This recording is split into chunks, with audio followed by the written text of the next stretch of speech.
Assalamualaikum warahmatullahi wabarakatuh. Bagaimana kabarnya adik-adik? Kakak berdoa, semoga adik-adik selalu dalam lindungan Allah Subhanahu wa Ta'ala. Alhamdulillah, pada video kali ini kita masih berada pada pelajaran 9 dengan tema lanjutan, dengan subtema lanjutan, yaitu perilaku yang mencerminkan pemahaman ibadah salat. Tahukah adik-adik, apakah itu perilaku yang dicerminkan dari pemahaman ibadah salat? Untuk lebih jelasnya, silahkan disimak baik-baik penjelasan berikut ini.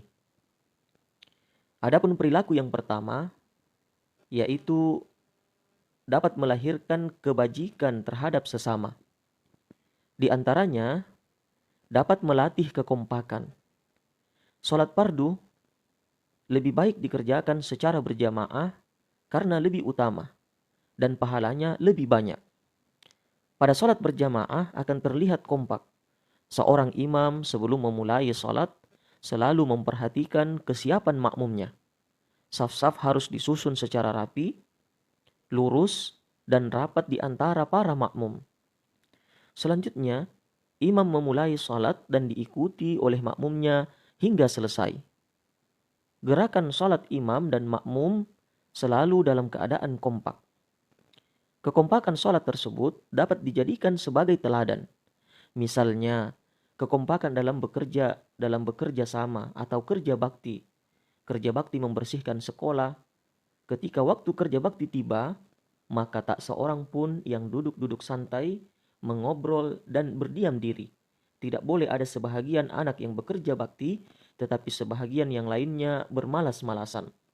Semuanya harus saling bahu-membahu agar tugas kerja bakti selesai dengan baik. Kemudian dapat mematuhi perintah ketua kelompok. Dalam sholat berjamaah, imam selalu diikuti oleh makmumnya, mulai takbir, ruku, sujud, tasyahud, dan gerakan imam lainnya. Gerakan tersebut selalu dipatuhi oleh makmumnya. Sepanjang sholat imam itu benar, maka harus diikuti oleh makmumnya. Makmum tidak boleh mendahului gerakan imamnya, dan pelaksanaan sholat berjamaah dapat dijadikan sebagai teladan. Imam sholat sama dengan ketua kelompok. Perilaku ketua kelompok harus benar dan baik agar dapat diikuti oleh anggotanya. Anggota kelompok pun harus patuh kepada ketua kelompoknya. Kemudian selanjutnya, ada perilaku yang muncul tidak marah bila dinasihati. Imam sholat harus mau diberitahu kesalahannya. Makmum sholat juga harus mau dan berani memberitahu kesalahan imamnya. Ketika gerakan imam salah, maka berucap subhanallah. Ketika bacaan imam salah atau lupa, makmum harus membetulkannya.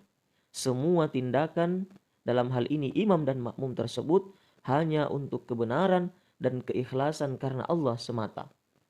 Begitu pula ketika bekerja atau bermain bersama, kita tidak boleh gampang marah.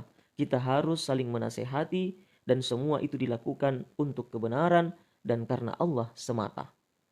Kemudian bagian D, yaitu perilaku suka mengirimkan salam dan mendoakan teman. Setiap sholat selalu diakhiri dengan ucapan salam. Salam adalah ucapan untuk keselamatan, kerahmatan, dan keberkahan bagi orang lain. Dengan demikian, salat mengajarkan kita untuk saling memberikan salam sesama teman. Apalagi, salam juga bermanfaat untuk mendoakan teman. Dengan saling memberikan salam atau mendoakan, kamu akan bertambah akrab dengan teman-teman kalian. Kemudian selanjutnya, ada muncul perilaku menepati janji. Orang yang terbiasa salat di awal waktu akan pandai untuk mengatur waktunya. Ia tidak suka menunda-nunda waktu salatnya, seperti ia sudah janji kepada Allah untuk menjumpainya pada awal waktu, pada awal salat. Dengan demikian, orang yang terbiasa salat tepat waktu akan selalu menepati janji-janjinya kepada sesamanya. Kemudian dapat memupuk rasa solidaritas. Salat diwajibkan bagi setiap muslim tanpa adanya pembedaan yang mana kaya, miskin, laki-laki, perempuan, pejabat, rakyat jelata, pintar atau bodoh, ya, mukim atau safar, sehat atau dalam keadaan sakit. Ya. Bahkan tidak ada pembedaan atau pengkhususan saf-saf sholat di dalam masjid. Bagi yang datang duluan, maka boleh menempati saf-saf terdepan. Ajaran sholat yang demikian itu dapat memupuk rasa solidaritas. Semua jamaah menyatu dalam perasaan, hati dan pikiran yang sama. Mereka saling bertemu dan menyapa, dan akhirnya mereka dapat saling membantu di dalam kebaikan. Kemudian anak-anakku sekalian, bahagian yang kedua yaitu menghindari perilaku tercela. Menghindari perilaku tercela ini, ada beberapa perilaku yang dapat dihindari bila kita memahami makna ibadah sholat secara benar. Beberapa perilaku tercela tersebut adalah, yang pertama, suka mengungkit-ungkit pemberian.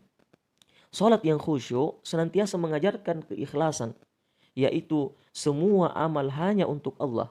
Apabila niat sudah ikhlas, maka tidak peduli dengan penilaian orang lain. Tidak mengharapkan pujian atau imbalan, tidak bersedih karena dicaci atau berkurang harta, serta tidak menyebut-nyebut sesuatu yang sudah diberikan karena dilakukan dengan ikhlas hanya karena Allah semata. Yang kedua, sifat suka meremehkan teman. Salat mengajarkan kita untuk mengagungkan Allah dan merendahkan diri di hadapannya. Salat yang khusyuk akan menyadarkan betapa kecilnya diri kita. Segenap pujian, keagungan, dan kemuliaan hanyalah milik Allah semata. Oleh karena itu, tidak pantas kita meremehkan ciptaan Allah lainnya, termasuk meremehkan teman kita. Lanjut, sifat ingin menang sendiri. Siapa yang datang lebih dahulu di masjid, maka ia berhak menempati saf salat terdepan atau yang ia inginkan. Adapun orang yang datang belakangan hanya berhak menempati saf salat yang tersisa. Ia tidak bisa bersikap ingin menang sendiri, ia tidak boleh menggeser atau meminta jamaah lainnya pindah ke tempat yang lain karena ia mau menempatinya. Sikap ingin menang sendiri ini seharusnya dihindari seperti yang dilaksanakan dalam salat berjamaah. Kemudian suka mencuri. Ya, naudzubillah. Tak kala membaca doa iftitah di dalam salat, kita sebenarnya telah berikrar bahwa salatku, ibadahku, hidupku, dan matiku hanya untuk Allah Subhanahu wa Ta'ala. Selain itu, salat sebenarnya akan mencegah kita dari niat berbuat jahat, termasuk mencuri dan mengambil milik orang lain tanpa izin. Lalu, adik-adikku sekalian, perilaku suka meminta-minta. Selama salat, kita sebenarnya telah banyak meminta kepada Allah, baik meminta apapun. Ya, petunjuk, pertolongan, belas kasih, derajat, rezeki, kesehatan, kesejahteraan, rahmat dan berkahnya. Maka adik-adik, tidak patut kita meminta kepada selain Allah. Sikap suka meminta-minta itu tidak terpuji, apalagi sampai mengemis. Kemudian, perilaku suka berbohong. Orang bisa berbohong kepada orang lain, tetapi sebenarnya ia tidak bisa berbohong kepada dirinya sendiri dan kepada Allah. Seorang yang beriman tentu menyadari hal itu dan tidak akan berbohong tatkala ia ingat kepada Allah. Maka setiap salat kita selalu diingatkan tentang hal itu. Ketika akan berbohong, kita akan teringat terhadap pengawasan Allah dan kita akan mengurungkannya. Lalu adik-adik, perilaku suka mengganggu teman. Kita tidak boleh mengganggu teman yang sedang salat, apalagi sampai membatalkan salatnya. Kita harus saling menjaga kondisi agar sholat dapat dijalankan secara khusyuk. Apabila kita sudah terbiasa menjaga kondisi yang baik atau tidak suka mengganggu sholat teman, maka kita terbiasa untuk tidak saling mengganggu. Oleh karenanya, adik-adikku, di dalam perilaku kita setiap hari, kita semestinya melakukan perilaku-perilaku yang baik yang ditularkan di dalam sholat. Sekaligus juga kita menghindari perilaku-perilaku buruk yang juga diajarkan untuk menghindarinya di dalam sholat kita.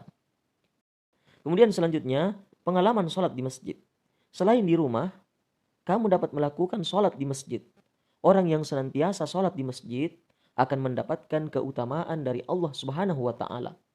Rasulullah bersabda, 7 golongan yang akan menaungi mereka pada suatu hari kiamat yang tidak ada naungan kecuali naungan Allah. Di antaranya seorang penguasa yang adil, pemuda yang dibesarkan dalam ketaatan kepada Rabb-nya, dan seseorang yang hatinya selalu terpaut dengan masjid.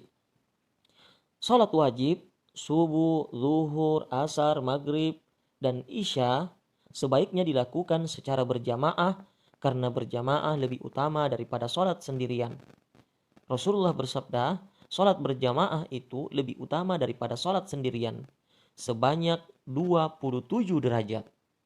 Lalu bagaimanakah dengan salat adik-adik? Ayo ceritakan dan tuliskan pengalamanmu saat kamu salat di masjid. Demikianlah adik-adik pembelajaran kita pada video kali ini.